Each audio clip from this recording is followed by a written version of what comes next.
so excited to have this next person on. I've been wanting to um, interview her for quite some time. Let me shrink this, reopen my notes tab so that I can get this right here.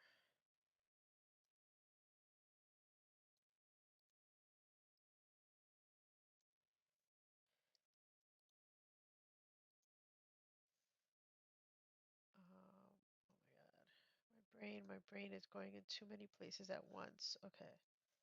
Oh, I just got the answer to my own question in my head.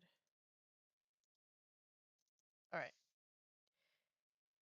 Okay, I'm not nervous. You're nervous. I feel like I don't do this often enough that I should be an old hat at this, but when they happen, they're so like last minute that I find myself sometimes getting a little bit flustered, but we're okay.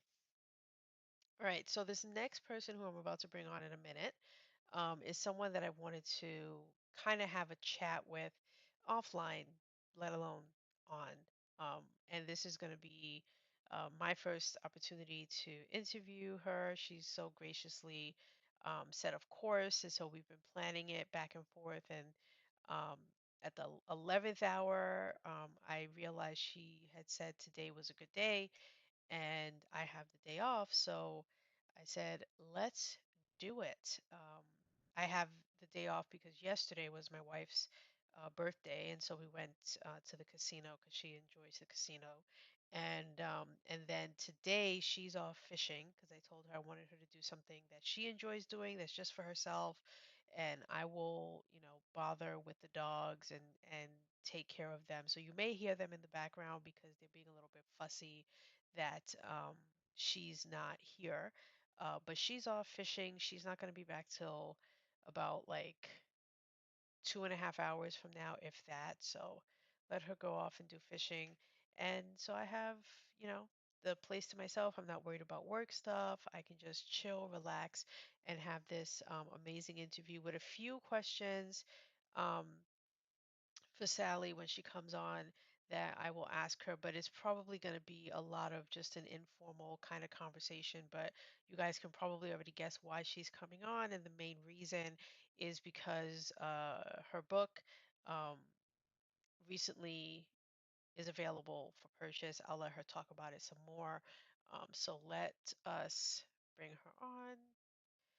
Um, just give me a second here. I have to type on the screen. Here we go. Yep. Oh, this is new. Invite one co-host. That's a whole new the language when Substack tweaks things. Um, Hello. hello, hi. Oh my God, I'm so excited. Okay, I'm sorry Invisible. if you hear my dogs. I apologize. Same. They hear me talking, so they assume it must mean that I'm talking to my wife, and that must mean that she's on her way, and so they're gonna like freak out with every Yeah, movement I make. They're just gonna be freaking out. I know. The dogs still haven't gotten used to live streams or Zoom calls or anything either, so No, hopefully no. we'll be fine for a while. I was going to put them in the crate, but I was like, you know what? No, let them run around and be crazy in the office. That's fine. Okay, so my favorite human, I've got to say, Oh, yes, I was at when you agreed to be on this with me and have me interview you and ask you questions, quite honestly, the first thought that came to my mind is like Sally is like in my Mount Rushmore of interviews of people that I want to interview. And then I said, well, who else is on my Mount Rushmore of people that I want to interview? So I had to go and like I had to write it down. I'm like, okay, if I can get Sally to say yes, my other Mount Rushmore people I can get them at some point in my life to say really? yes You gotta and to ask, come you on know? here. Right. You just got to ask. So I bravely asked you and you wonderfully said yes. And I was like, okay, so let's talk about your book because you need a reason to have a person on, right? I don't want to be I tell people this all the time. The reason why I love doing this is because I want to just talk to you. I want to talk to whoever's on. It's very selfish. It it has very little to do with the viewers in the room and more to do with the fact that I just really want to talk to you. And I think that's what makes a good interview, a good podcast, a good anything is that you really want to talk to the person who's on. But a lot of the times you really need an excuse to ask the question to come. I can't just be like, "Hey, Sally, you want to come on and just talk to me for like, I mean, half an honestly, you hour?" probably could. I'm No home real all day. reason. But when I I like to get saw that you had the cover for your book and your book was coming, I mean, I couldn't have gotten to my phone fast enough to message you. And I was like, "Hey, you got a book coming out. I know it's not technically coming out, but I want to interview. Do it now. Like, you need to say yes. This needs to well, happen." and it was funny because when you asked me, I was still kind of poking at the last minute stuff for the ebook and Right. everything. It really lit a fire under me to get it done because I was like, I don't want to keep like dragging this on for weeks and weeks, you know. Yeah. So Yeah.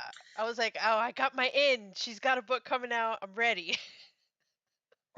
And I'm so actually, another person who's on my Mount Rushmore, that was the excuse I'm using as well with this glad. person, where they have a book coming out. And I was like, "When it comes out, you need to let me interview you."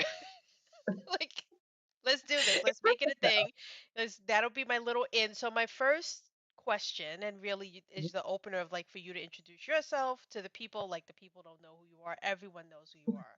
Even people who aren't in the fiction community know who you are. You are the Substack like queen, Well, I don't know ambassador, if about you will, who's the welcoming committee. Like you've got all the tools in your toolbox here. But let's pretend no one knows why you're here and what we're going to be talking about a little bit. Um, what's the book that's coming out? It just came out about a week ago. Um, give us the skinny on that one book because we're going to talk about the scope, but let's just focus on the one book first. Absolutely. So yeah, Ivy and Ixos is a novella, and actually I've got my proof. It's got its little banner on there, but there it is in all its Yes. glory. I Um, actually like the banner. I don't know how you feel because not everyone does the banner, but I gotta say there's something personal and real when you hold yeah, up the book and when you look at it and it's got the banner that says not for resale.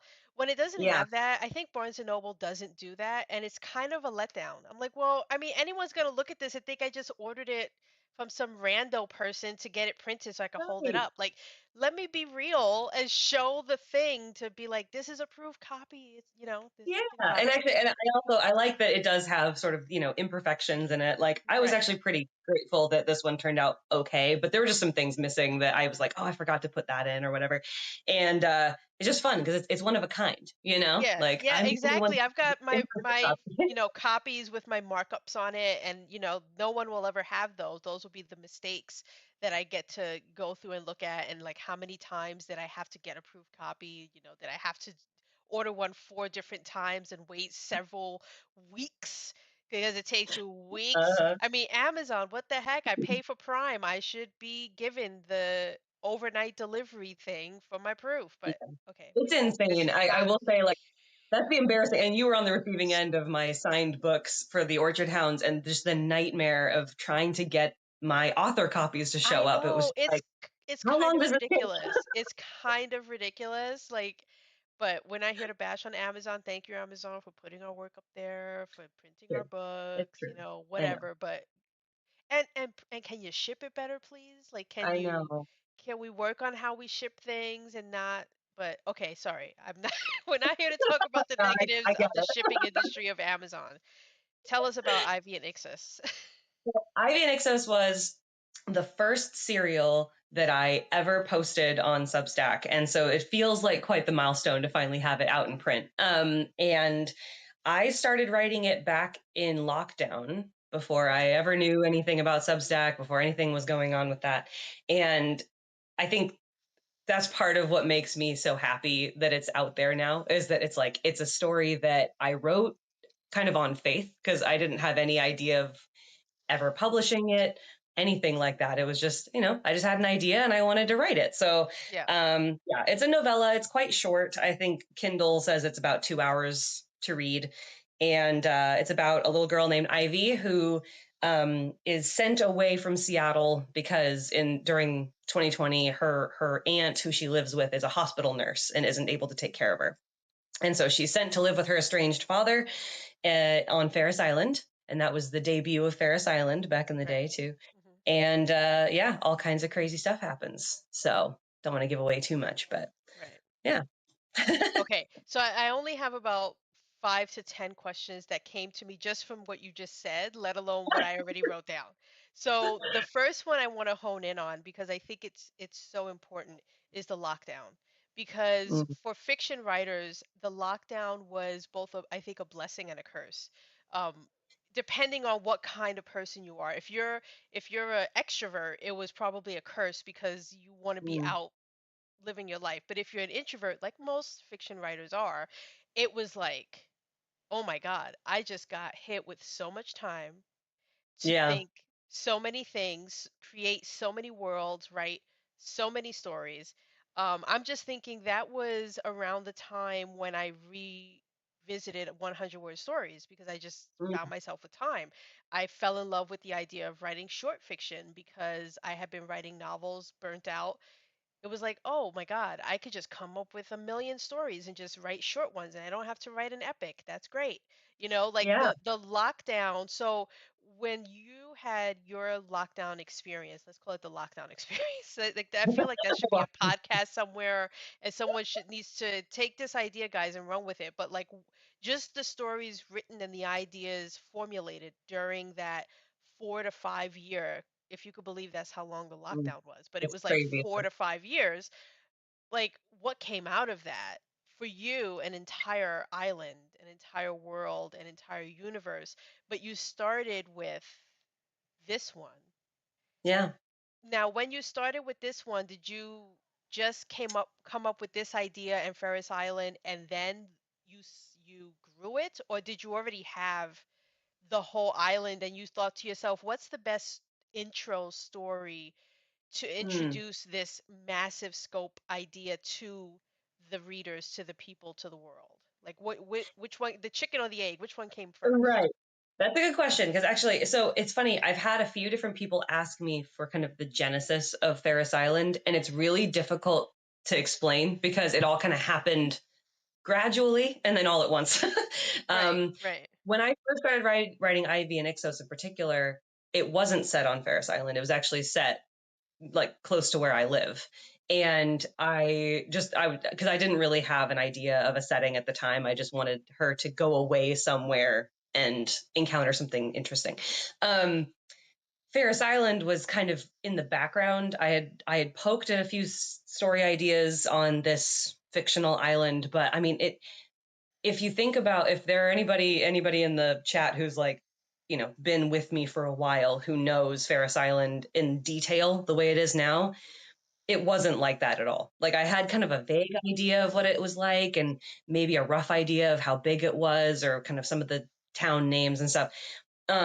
But it really wasn't very detailed. And then it maybe feels a little bit reductive to say so, but Substack really supercharged hmm the Ferris Island stuff because all of a sudden I was looking at my entire catalog of work, all of the things that I had all the ideas I'd had for years, and thinking, oh, that could actually fit in this Ferris Island thing that I've been right, working on. Oh, right. that could be a town in. Oh, that could be a forest in Ferris. Oh, that could be. And I suddenly Right. started All of a plugging sudden, things you in. have all these ideas of stories that were once siloed and you thought was going to be like a one off that you just didn't have time for, that Yep. you pull it forward and you say, well, that shop could exist on Ferris Island, or, Yeah. you know, that storyline can exist, because Ferris Island is adaptable to just normal, everyday living, but also to fantastical legend and lore at the same time.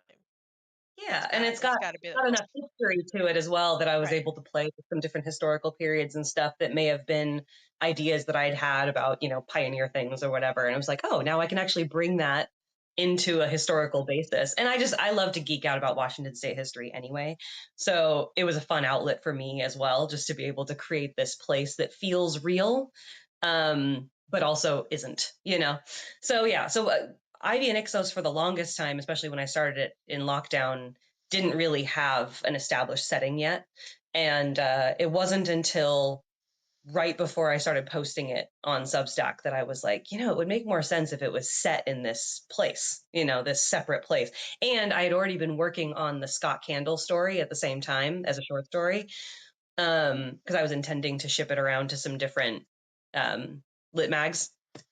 And because I, at the time, I didn't know anything else. It was just like, I guess lit mags are the only way I'm going to get Right. myself published, you know. So I've been working on the Scott Candle story, and that was also set on Ferris Island. And I was like, well, it would be interesting if people started to recognize that this is the same place, but Ivy's story is happening over here, and Scott Candle's story is happening over here, you know? Right. So yeah, Substack And really then, was the input for a lot of that.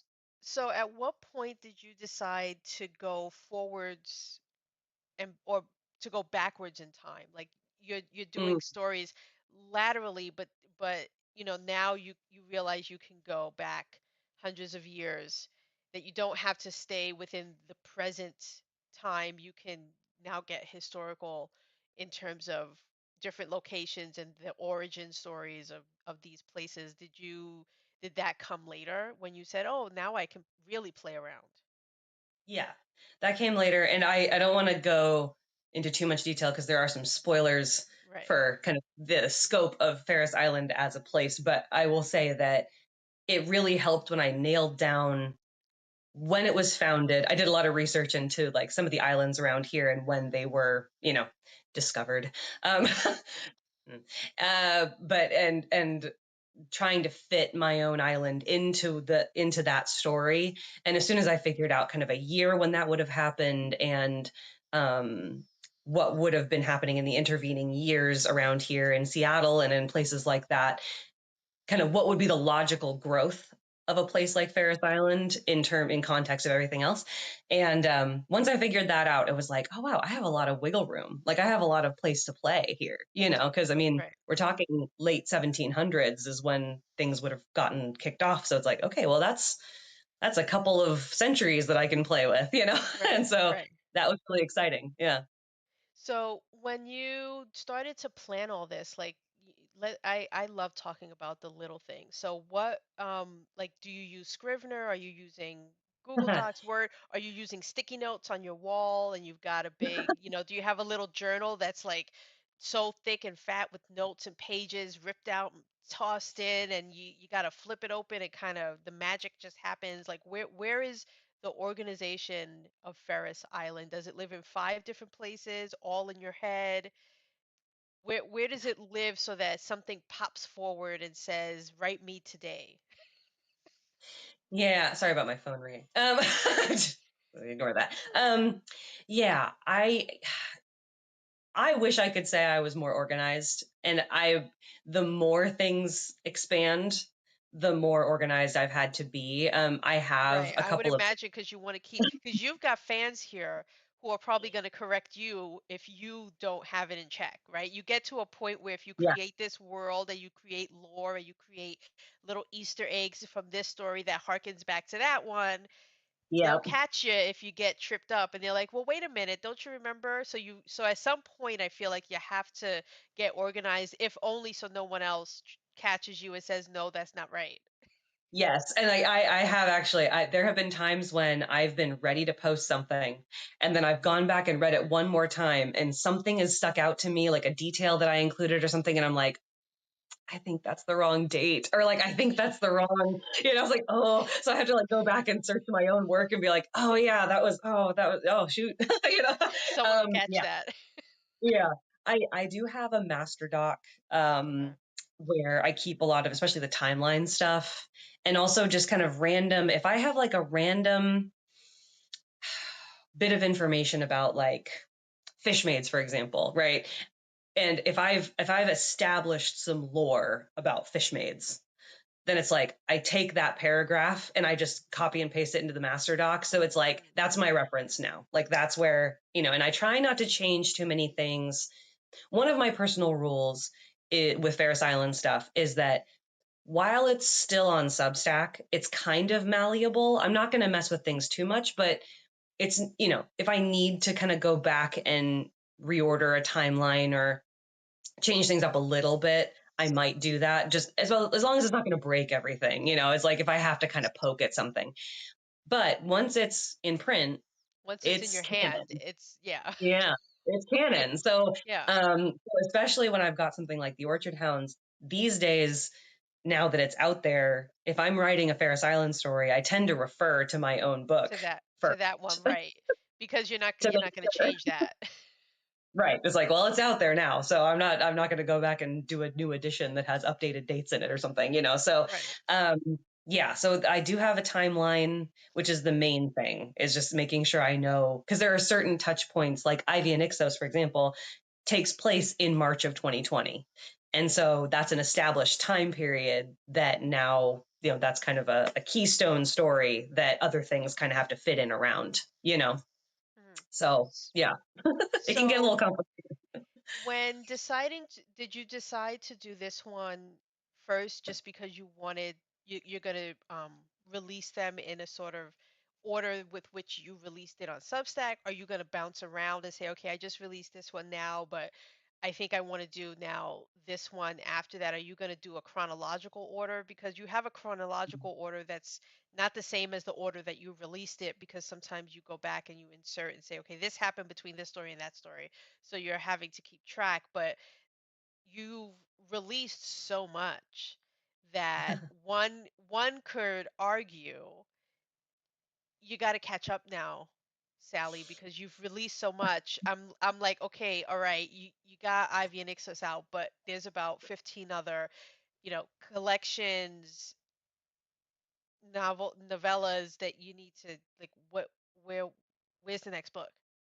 Yeah. What's the, So, or let me not put so much pressure on you. Let's say, what are you no, thinking is going to be the next book that you publish? Let's right. go there.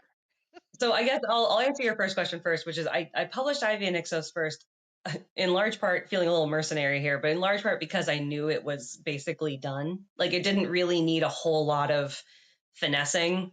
Um, like I'm sure there's a world where I could have expanded the story, made it longer or whatever. But honestly, I just feel like it fits so nicely into a little novella that it was fine. So I actually first intended to publish Ivy and Ictos 2 years ago. And it fell through in large part because I had a cover artist who's a dear friend of mine.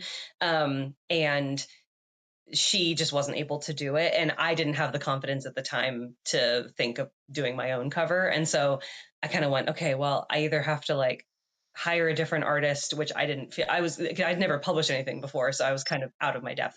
So I pivoted to the Orchard Hounds. Mm, And I'm really glad I did because it ended up being, I think, a much better kind of business card book. It's a really easy book to hand somebody and be like, this is what my work is like, because mm, it's a sample of all mm, these stories. And of course, the wonderful John Ward did my cover, and he did a wonderful job. So I was really happy about that. Um, but yeah, so then when The Orchard Hounds was out, and I started looking into what my next book was going to be, I just kept thinking, well, I mean, Ivy just makes the most sense because she's again like she's basically done. Like I don't have to do anything. right. So um, I did end up pivoting to making my own cover, which I'm happy enough with it. It's obviously I'm not an artist, so like Mm, it's not the vision that I had initially, right. but I wanted something springy and bright and vibrant, and that's what I got. So I'm happy Right. with that. But yes, the I do have. I'm looking at it right now. I do have sort of a vague publication Schedule schedule. type thing. Okay. Yeah, and it's subject to change, but there are certain things that I think just make sense. And There's a the next method to book, the madness, as right, it were. sort Right. of. Yeah. So the next book will be The Shell as a collection. So it's going to be a collection of non Ferris Island stories next, Okay. um, because I do kind of want to catch up with some of those too. So it's going to have The Shell in it, obviously. Limbs is going to be in there. A Thing Must Be Loved will probably be in there because I feel like it finally needs to be in a collection. So yeah, it's going to be less stories, but it's going to be fairly long because The Shell on its own is pretty long. Right. So it'll be some longer stories, but all together in a Yeah. collection. And actually, I've already gotten that one pretty much formatted for ebook and stuff. So I'm trying to be ahead of myself here. Right. Um, and then my goal, as such as it is, my goal is to publish 2 books a year. Right. The Orchard Hounds threw things off a little bit because it was supposed to be a last year book, and then the paperback took me a little bit longer, so it came out in January. But still, the 2 books this year are Ivy and Ixos and The Shell. And then next year, if all goes well, my hope is to publish Freelance and Fishmaids as a novel Okay. and potentially Say Blood's Children as a novella. Hmm. Um, the reason I'm speaking with such hesitancy is because they're both going to need quite a lot of developmental editing to get them out of serial form Hmm. and into novel form, and that's going Yeah. to be interesting. Yeah. Um, and And Freelance and that Fishmaids in particular, yeah. and that actually leads me into my next question, which is to do with the novel, which is always the scary thing, right? It's a it's so easy when you say, "Oh, it's a novella, it's a novelette," it's in, it's It's so cute and it's small. so cute and itsy bitsy, and I can do that. And you're actually the reason why I figured I could do that because I've had such unfortunately not good time with novels. Um, Mm, I wrote them. I want to say let's go back to like 2009, between 2012. I was going hard. I was, as the young kids say, I was going ham on writing novels, and I was busting like 20,000 words a day. Like I was really like I was in the art, and I was doing the thing. And then after a week of that and writing, being able to say I wrote 90,000 words in 14 days, I was a shell of myself. It was not good. It was breakdown mode. It was I'll never write again. And it took 100 word stories and then short stories to get me back to the glowing human being with which you see today. But it was a rough road yeah, uh to be in that headspace for writing a novel. A novel is not easy, ladies and no, gentlemen. It just isn't. And so I know that you've written a lot of when you do your stories, they are in a sort of novella length and style, but there are some exceptions to those rules because, not that I'm stalking you or anything, Sally, because I'm not, trust me.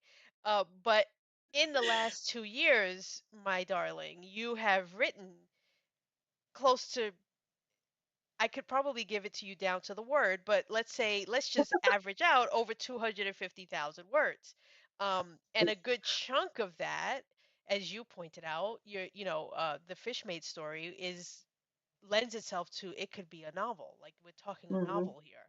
It's not your regular 30,000, 40,000 word story. It's coming close to 100, if not more, especially after you do your developmental editing and stuff. So that will be your first novel. And talk to me about the fear of that because I could tell there's an inherent fear, and I like to not feel alone in this, that there is the fear, but there is also for you an ease because you did serialize it. So right, the fear for a lot of people is you're alone, you're sitting at home, you're alone, you're hit with the deadline and the thing of like I have to write 3,000 words today or I can't catch up and I need to do this, and there's this fear, and it's like if I don't have the whole 90,000, then I don't have the novel. But when you give yourself the permission to just release it on a weekly schedule or bi-weekly schedule, and it does alleviate a lot because you blink and you wake up and one day you're SD Reid and you just released an entire novel, but it doesn't feel like it. At least I don't know right, if it felt like that to you. It just felt like I'm just telling a story. And right. but then total it up one day and you're like, "Oh my God, I didn't just write a story. I wrote a novel." And I'm going to be able to Yeah, one day release this as a novel and say that and not use the nice pretty word of novella and novelette. I'm going to be able to say a novel is coming soon. So what was that experience like? Did you know that that was going to be a novel essentially? Like was absolutely that not. the plan? Okay. I did, I figured yeah, because up until that point you had just been releasing novellas, like it was really nice. It was like 12 weeks, you got a story. Don't bother me. yeah. It's just 12 weeks. Don't come at me, bro, because that's all I got for you is 12 Well, weeks, and right? what's even funnier is it's I don't have it linked anymore, but it still exists. But the original Freelance and Fishmaids section that I made for Substack, to make it easier for people to find it, I Hmm. think it might even still say in the heading, novella up in the heading because Right. I assumed it would be a novella. I just Right. So that's what where my happened brain. that it did that it was it in the planning stage or was it in the I just wrote like 12 weeks and damn I need more time. Like it needs more breathing room. it was in, I think I had the planning stage. um Gosh, how did that work? So, I had an outline before I started. And the I think what got me, and what was a good thing, but ultimately, like, kind of was what inflated everything, is that it was the first serial that I really treated like a TV show. Okay. And because each didn't stand alone fully, but like because each episode needed to have its own arc, like it needed to have its own, because I wanted it to feel like kind of a monster of the week, sort of episodic kind of thing. That did mean that it inflated the word count so much more, because I wanted each chapter to feel like an episode. To And feel like so, 4,000 words. yeah, yeah. And so instead of it being, because my average length for a serial chapter at that time was probably between 3,000 and 4,000 words. On Freelance and Fishmaids, it got, sometimes up over 5,000, some Right. of those chapters. And because nobody complained, I was like, well, I'm just going to keep doing it this way because it's Right. working. Right. And so by the time I was done, yeah, it's exactly what you said. I looked at the word count after it was all over, and you could have knocked me over with a feather. I was shocked at how many words I had ended up writing. Yeah. And it was over 50,000 words. And of course, the NaNoWriMo veteran in me was like, 50,000 words, that's the magic number, like, Right. it's Right. novel.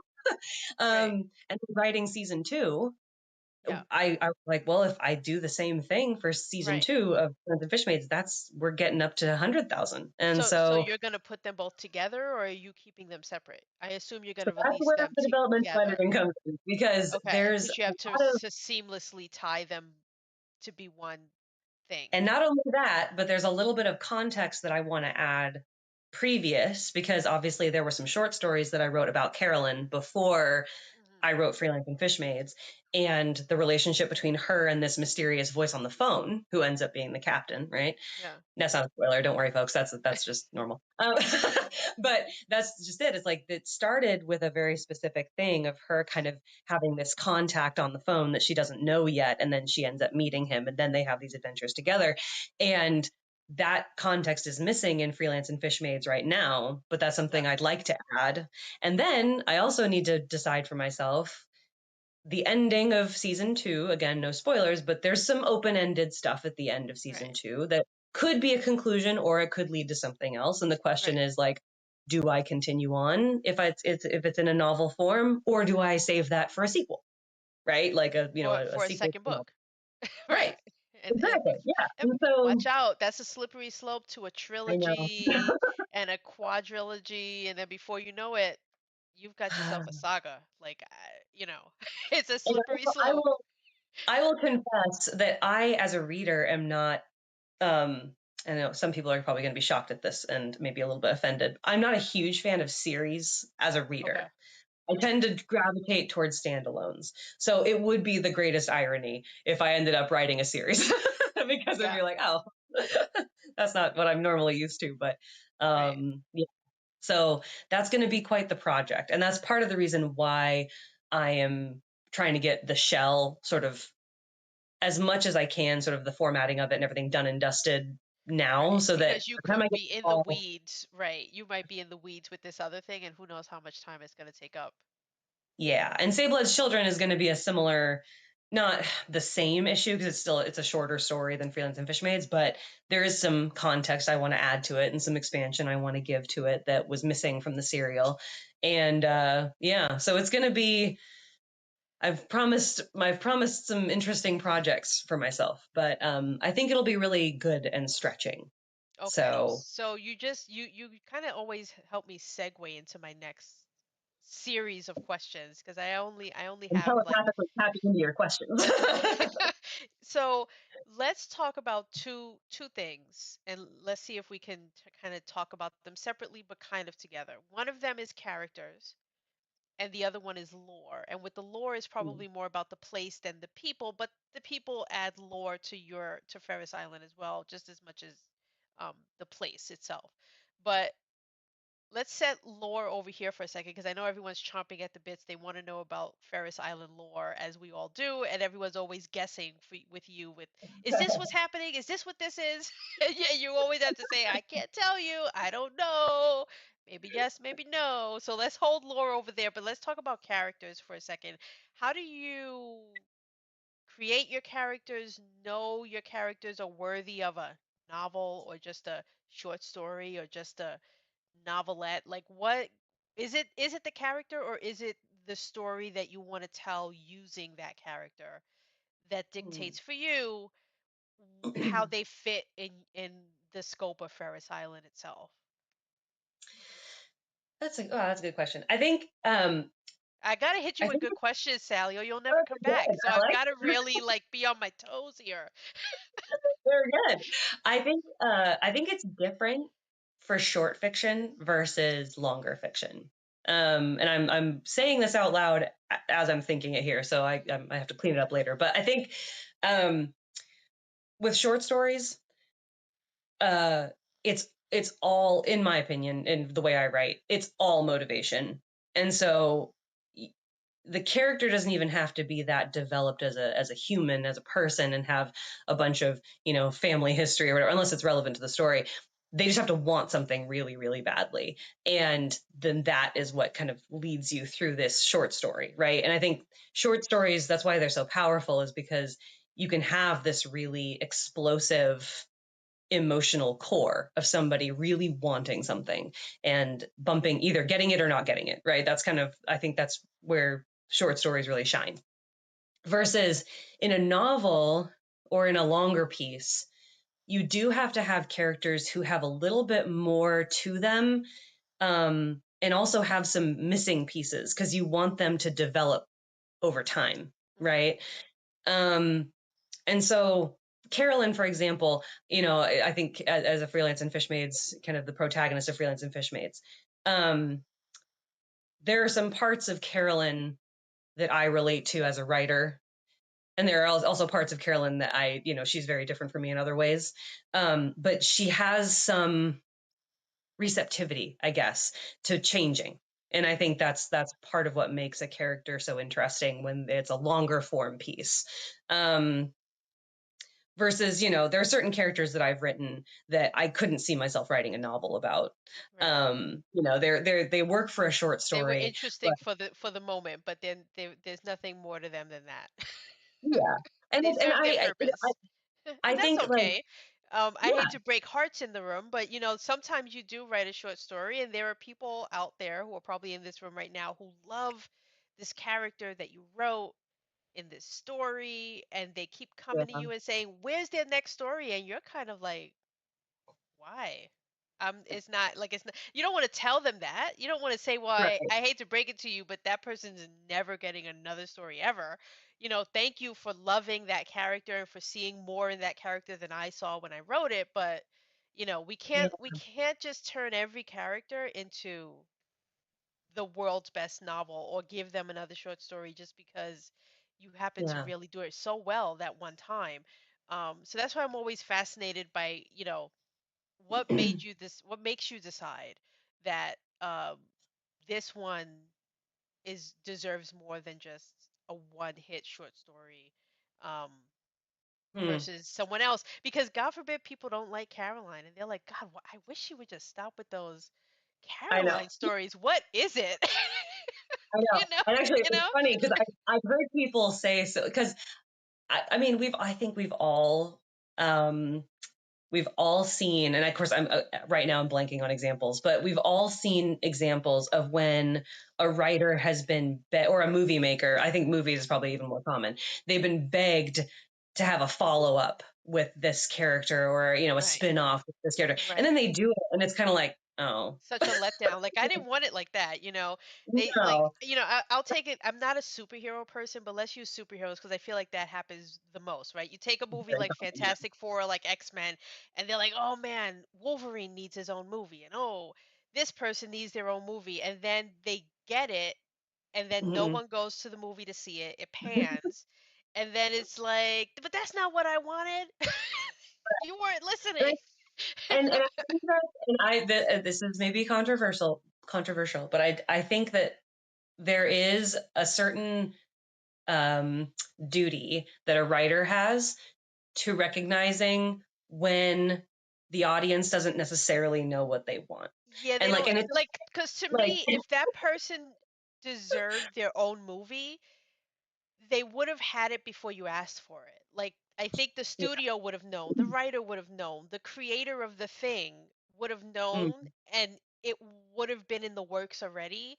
But if it's coming because you griped about it, then they're probably half-assing it just for you because they really were. If they had the passion for it, you know what I mean? It would have been done. You could feel and sense the passion of a project because it would mhm. have already been, so stop asking people to do something and then you get mad when they do it because 10 times out of 10 they had no plans for it. They're like, "Well, damn it, now if I don't do this thing, you're not going to buy the book I really wanted to write and really wanted the story I Mhm. really wanted to tell. So let me just give you this damn story." And then it's not good.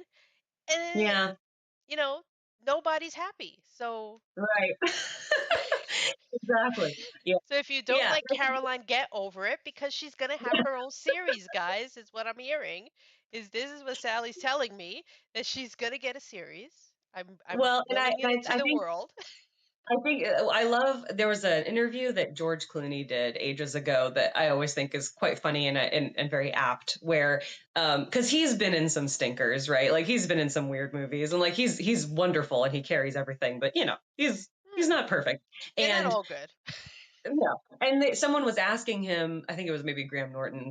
Graham Norton was asking him, like, so how do you pick, like, what movies to be in, And I think George said something like, I pick one for me and one for them. Right. Yeah. And I think that's a fun way of looking at it, where it's like, some stories, that you're writing it for specifically for your readers because it's Right. something that either they want, or it's something they like, or whatever. And like, I don't think there's anything wrong with that. I think that's No. part of the push and pull of being a receptive writer, is saying like, hey, I know you like this thing, so Hmm. why not, let's play into that. But Yeah. also, I want to do some things for me too that are maybe a little bit more experimental or Hmm. different, and you might end up finding that's cool too. But I think a lot of writers, I mean, and a lot of artists, a lot of creative, I mean, this happens to musicians all the time. They get trapped in their greatest In the hits. genre, right? And then if they do a song outside of their genre, you're kind of like, Yeah, it's like, what I was don't that like choice? Like, I mean, the first artist that comes to mind, I'm sorry, Gwen Stefani, but I have to use you. No Doubt, that. her No Doubt era was amazing. And then when Girlfriend came out spelling bananas, I was like, I'm sorry. I don't understand how Don't Speak is now spelling bananas on stage. Like, okay, It was a sorry. dark It was time. I just had to share that. It was a off the cuff moment. Sally brought it up, and it that was the first thought that came to my mind. It was like, that was bananas. It didn't The make Gwen Stefani sense. fans can blame it on me. It's okay.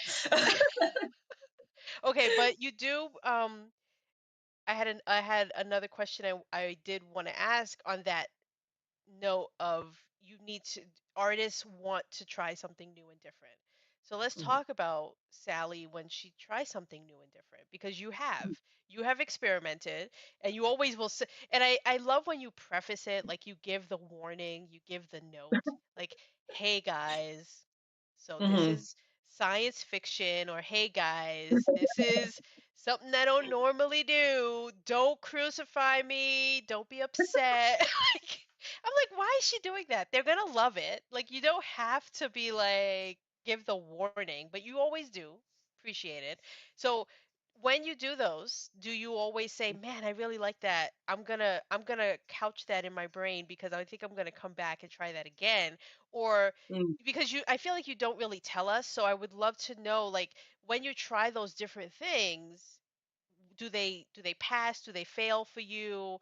Are you like, oh, Mm. that was great. You know what? Next time I'm gonna try a steampunk western and see how that rolls with me. Like, like, does it make you want to try again? The same genre, a different genre? Where do you land with that? It sort of, it depends. I think first of all, what's funny is the disclaimers. So I'm sure she'll watch it at some point. My mom is sort of my litmus test for a lot of the communication that I do. And so when you see me over communicating on Substack, a lot of the time I'm basically talking to my mother, because she she loves, because she loves Substack and she loves reading my work on there, but she's not the most tech savvy. And so I want her to know as soon as she opens an email or something exactly what she's going to get. And Right. so, So no and she's also, surprises. yeah, and so she's also the one who, if you've appreciated, if anyone's appreciated my navigational buttons and the way I do my navigation, that's also due to my mom, because I want to make sure that she can navigate through my serials and stuff. Yeah, the disclaimer thing, like when I experiment, um, the pass fail thing is interesting because I try not to go too far into like, well, this really worked because the engagement was really good, or this Right. didn't. It's more like if I read the comments and I can see something that's fascinating to me is every time I experiment with something, it finds a different audience, not necessarily Right. a bigger one or a smaller one, And but like a I want to different. first let me just interrupt you for a second because when I say pass fail, I mean for you personally having written it.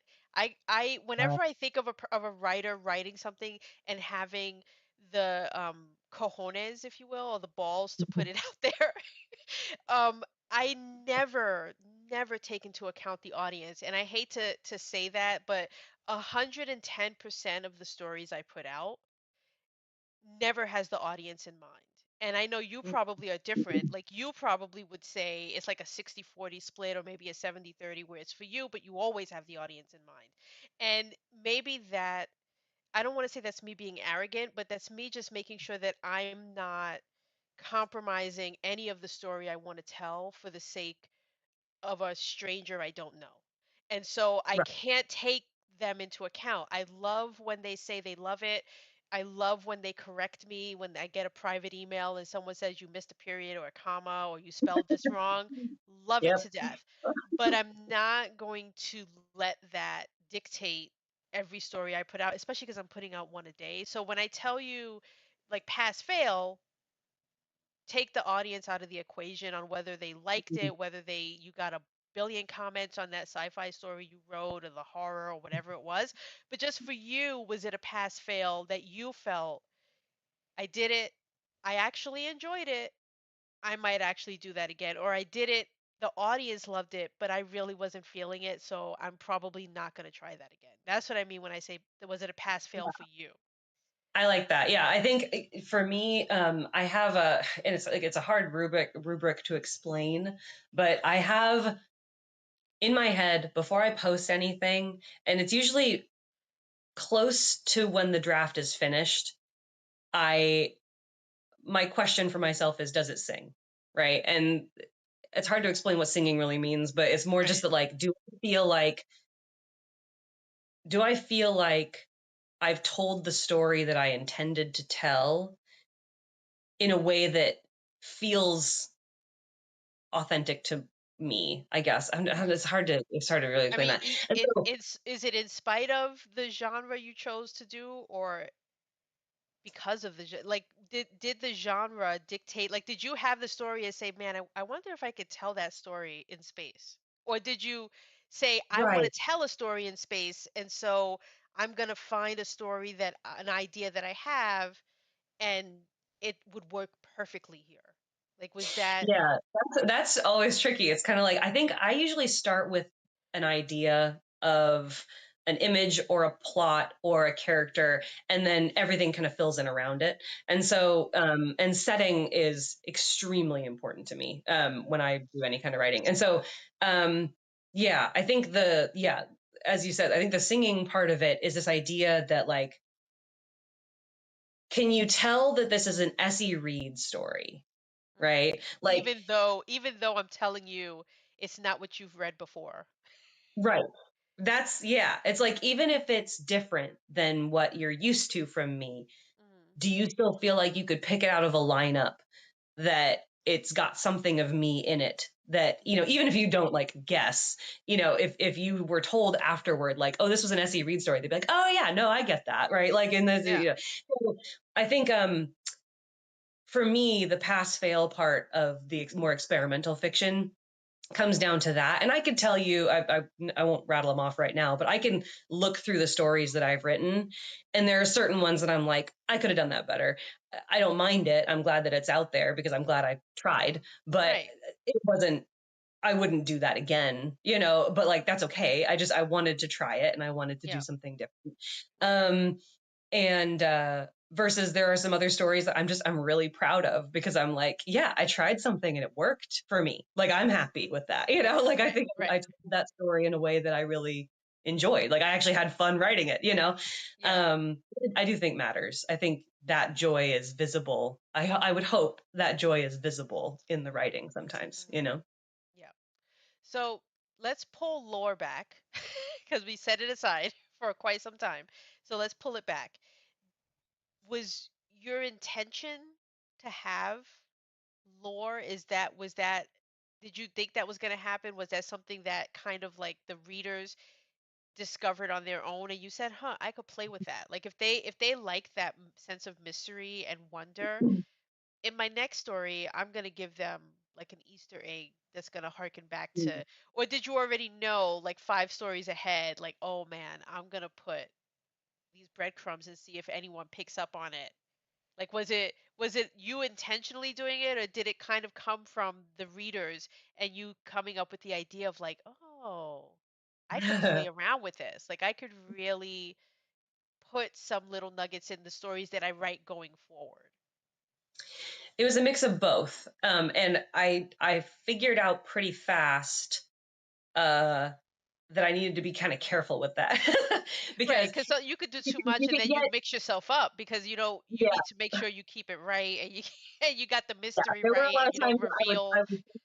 I would think to put a detail in there and then go like, oh wait, does that make sense? Because actually, you know, does that timing, you know? So yeah, I think I love. I think the fun part about lore and you know and the world building and stuff of Ferris Island is that again, most of it is just history. Like I like to Right. play with it as if it's just the history of a place. Right. And Washington State just has some really weird history anyway. So like it's fun for me to kind of insert some of these little things. Now obviously it goes a little bit further with some of the more magical elements or some of the more mysterious elements or whatever. But yeah, the lore part, so much of it is just it's fun for me to put in a little Easter egg and have those eagle-eyed readers who are like, wait, you know, or even if they're wrong. And that's part of the reason why I try not to, I don't insert myself into the comment section when people, especially during serials, but just in general when people are reading, Mhm. because I don't like to feel like the writer is reading over my shoulder, you know. But also it's just fun for me to see people discussing, Right. and even if they're wrong, that's fun for me to watch. Is like they're trying to work it out, you know. Like Right. is this a character we've seen before, or does this character connect to something else, or you know what is that from? And that's it's I think I hope people enjoy that. And does that I when that happens, does that give you an idea? Like maybe you put lore out there and you didn't actually have an answer, but you put the lore, and so you hear people's ideas of like what that could mean. And as you're reading them, you're like, you know what? I like that one, so I'm gonna make it that, but I'm not gonna tell anyone yet. Like I'm gonna let it I've stew a I've bit. done like small things with that. I would say what's more interesting is when I'm writing, especially a serial or something, and I insert what I think is like a blaring Easter egg, And no one and gets it. either nobody catches it or they consistently steer the wrong direction, and I'm like, okay, that's a me problem. That means I Right. If communicate you're that. trying to point them somewhere and they don't get where you're pointing them, that helps too because it's like, okay, guys, I'm trying to give you the answer here. You're asking the question, I'm giving you the answer. Why don't you see it? Yeah. And so Uh-huh. that's it. And that's the part of serialization that I think is really powerful is that feedback loop of, because you know, people go back and forth about what feedback on a serial should look like.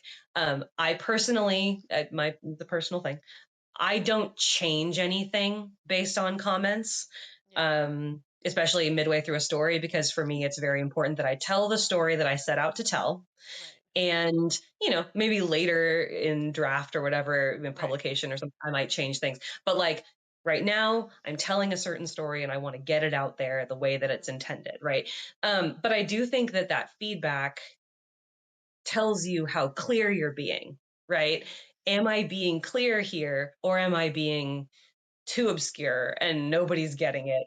Mhm. And Are you too that's where I think, avant-garde here and no one's seeing the picture? yeah, it's Am like I giving that's you where I think Picasso the and true you thing just can't see it? Like, this is too Picasso, Sally. No one's getting exactly, it. No one's exactly, getting yeah. it. Okay. So to kind of wrap up our interview, because I could talk to you for a really long time, but I don't want to keep you too long. I want to now unlock and unpack what we haven't seen yet. Because if you've got this world, that means not only do you have a list of your publication order, but I would like to think you might even have a list of what hasn't been written yet, but you Mhm. really want to write. And so no one's here, no one's listening. It's just Yeah, you and me, Sally. There's no one here. You can whisper it if you want. ignore the chat. Ignore the chat. They're not here. What chat? We're in an empty room of it seems like 50 people, but there's no one here. No, But you, me, and this weird number here that says 48 that I don't really believe that number. Do you? I don't believe it. That's not right. certainly not. No. So what do we have to look forward to? Because as excited as I am and everyone else is to give you all our money to buy all your books, there is still so much left unwritten. So are we getting Mhm. another Caroline story? Are we I know you've been releasing like your short stories, which I love because you don't want you don't want to lull us into a false sense of security. So before your next novella, your 12-week moment, because you do have these seasons, which I love. You give us a season and then you take a break, and I put that in quotes because it's like that's BS. You don't take a break because you still I give got us it. something. You give us flash fiction or you give us a short story. So I don't know what kind of break you're talking about. Normally, when a person takes a break, they're actually not still releasing content. So okay, so breaks aside, your next season, what are we getting? Tell me. I Well, want to you know. know what? Pretend no one's here. Just tell me. I just want to I know. will give you a top in fiction exclusive. How about that? Oh, Um, whoa. You heard that here first, ladies.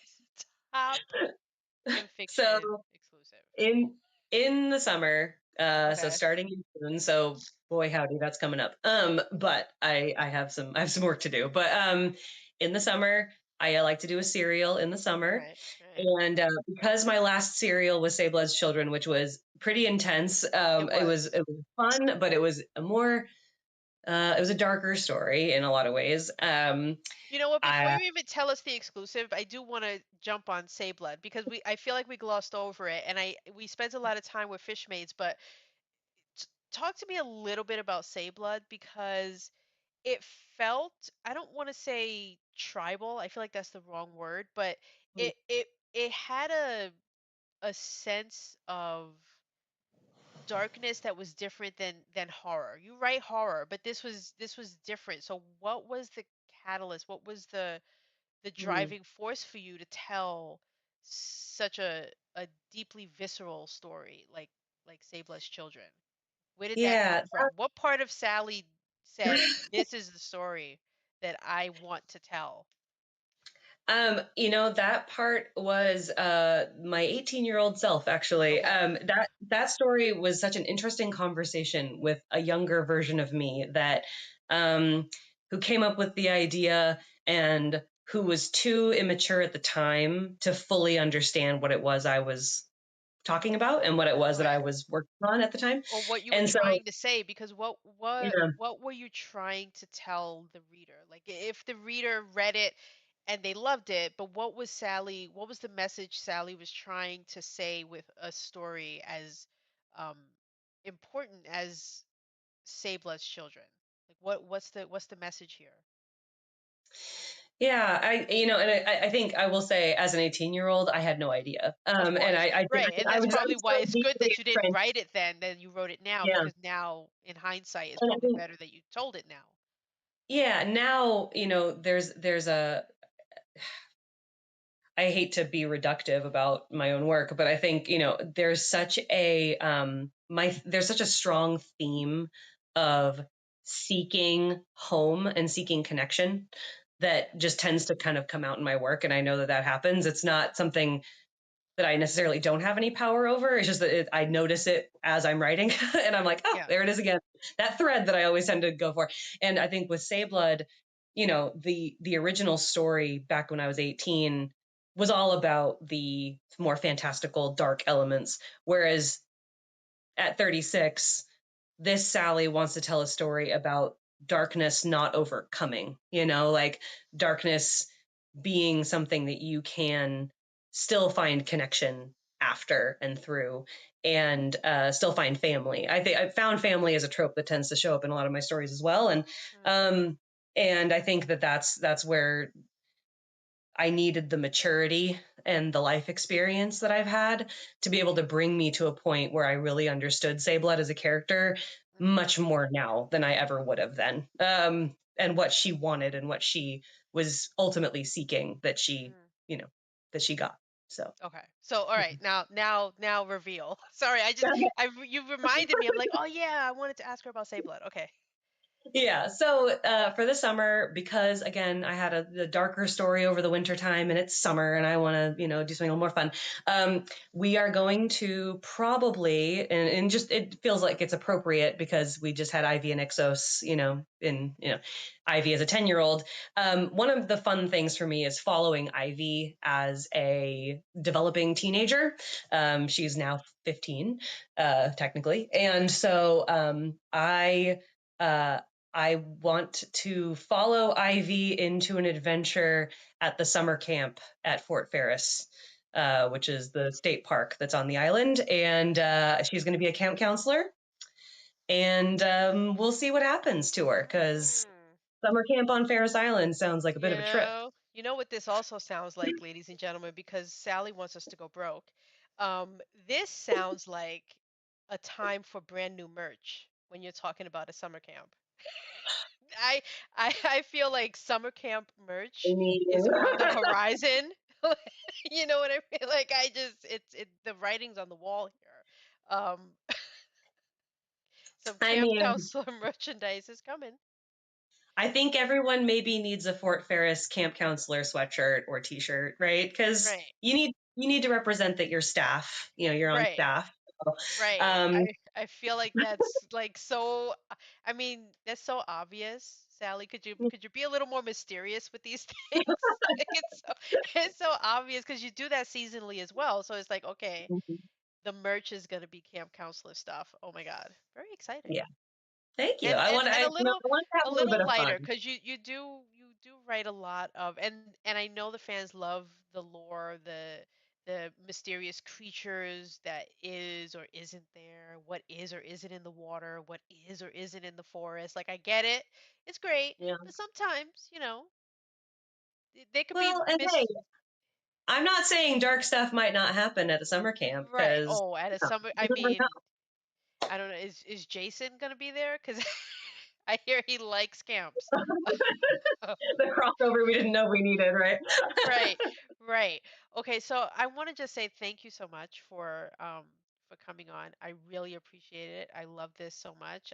I know everyone in the room loved this so much. I feel like each time I have someone on, I'm just so um in awe of the person I'm talking to, and it's just like you guys feed me with so much inspiration and energy to get out there and do my own freaking work, kick my own butt because I see the hard work you're putting in, the hundreds of thousands of words that you're releasing with your work, and I can't wait to buy it, to own it, and I'm so excited. So thank you for coming Well, I on. want to thank you because I will say, you are a very good interviewer and you are working your butt off with TIF. And I want you to know that I see that. So Okay. this is awesome. You've done a great I mean, so sometimes I'm like, I don't know if anyone notices what I'm honestly like. I feel like I'm doing a lot in the background that I'm just like I'm just a little person back here just doing little things. I'm just trying really to boost you guys because you guys do most of the heavy lifting. I what I do in comparison, I feel like is very small. So without you doing what you do and having Ferris Island, I would have no need to talk to you. Honestly, what would we be talking about if not you having, created Ferris Island and given us this thing? And I'm not okay. One more question I do have because you did talk about how you're putting together a collection of non-Ferris Island stuff, and so that always does fascinate me that you do take a step away sometime to do the non-Ferris Island stuff. So this collection, are you do you have ideas for stuff that's away from Ferris Island, or are you in love with Ferris Island so much that you find yourself wanting to stay there longer? Like you're no longer vacationing every season. You're like, you know what? I think I'm just gonna hang out here. And I love doing the non-Ferris Island stuff, but man, there's just so much here now, so much meat and potatoes that I don't know if I need that anymore. I would say Ferris. I'll put it this way: Ferris Island is going to be home for me for a while. It's going to be a home base where I return to quite a lot, and I'm glad that I've got people who love it, and that's it makes me happy to visit and to bring stories back for all of you. So, Right. and if I have any other kind of series going on that are not Ferris Island, they're going to be small and far between. Like, I know that I've wanted to maybe revisit the kind of the weird fantasy world that I had in The Sleeper the Singer. There was some world building there I really enjoyed, and I was like, that'd be kind of fun to go back to and kind of dip into that well a little bit. Or the Hey I stories, the New Right. Mystic kind of forum thing. It's a Right. small Right. thing that I can poke at that doesn't feel like a And they massive also, in investment. many ways, they have their own lore that you Yeah. probably didn't even consider. It was just like, I'm just having a little fun. I'm just gonna put that out there. But when I think about those stories that you just mentioned, it's like, oh, I know the fan base, the fandom of those are just would just be so excited to see that you're doing another one, and you left them hanging for 6, 8, 9 months, and then they miraculously get one. It's like, oh, I didn't even know it's Christmas, Christmas in December. Awesome. Christmas in July. Yeah, yeah. Okay, so thank you so much, you guys. Thank Sally, you. go buy Ivy and Ixus, go buy Will uh do. your Hounds book, um, which I have on my shelf somewhere around here. And yeah, this was awesome. Thank you so much, and good luck with Thank you. the release of this book in print, with working on your stuff later this fall, and can't wait for the summer release of this new series, No Pressure, because now you just put it out there, so now you have to do it now. The planning begins. Oh Yeah, boy. the time has come. You just said it, you put it out into the universe, so now that's what we're expecting. You could really Yep. flip it up on us and just give us something completely different, and we're Complete. like, Yeah. wait, Yeah. had Exactly. no idea. Oh my god, this is crazy. Okay. All right. I did have a few other questions, but I don't think I want to ask them because I don't know if you can answer them. That's more specific details. I don't want to have you to give away anything, but and we can save Sure. that for the next interview. When you Exactly. might be more giving in answering those more detailed questions. So For until sure. then, I'm gonna post this on the Monday email just because I don't like sending out emails too often. I like sticking to my schedule. So if you were in the Totally. room when it happened, you got to see this interview live. If not, the rest of you just had to wait 3 days to Okay. get it in the Monday weekly email that I send out. It'll just be right there at the top of the page that you guys can watch it. Thank you so much, and make sure you show Sally love. I know you guys always do. And thank you, Sally, for being here. And Thank you, Erica. everyone, And thanks have everyone for a the good chat. weekend. You too. Bye. Bye.